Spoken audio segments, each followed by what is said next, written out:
नमस्कार वकील साहेब. थांबा थांबा, मला काम आहे तुमचं. थांबा 5 मिनिट थांबा. हा.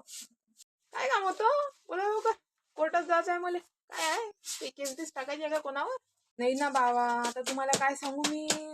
बायको 7 महिन्यापासून बोलूनच नाही राहिली माझ्यासोबत. फारकती करायची आहे, तिच्यासोबत राहतो नाही आहे. मला घटस्फोट पाहिजे. कोणता होतो तो, घटस्फोट की घटस्फोट पाहिजे म्हणजे. हो, तुम्ही करून देऊ शकता काय? मला तर तेवढेच काम आहे, लोकांचे घर फोडायचे. पण तुम्ही एक लक्षात ठेवा, नशीबवान आहे 6-7 महिन्यापासून काही बायको बोलली नाही म्हणून म्हणतो विचार करा, आजची बायको डबल नाही भेटी. बरा जो हा तर विचार मी केलाच नाही. माझ्या मित्रीच्या बायका तर निरा कटकट लावतात रोज रोज. माही तर बायको काही बोलतही नाही. इथं म्हणजे मनाचा मालिक आम्ही. बाय काय गिरेमान पलटले होते का काय माहित, मी तिला फारकती द्यायला निघालो होतो. पाहिजा बाबा, दिसली तर सांगा बिंगा नको.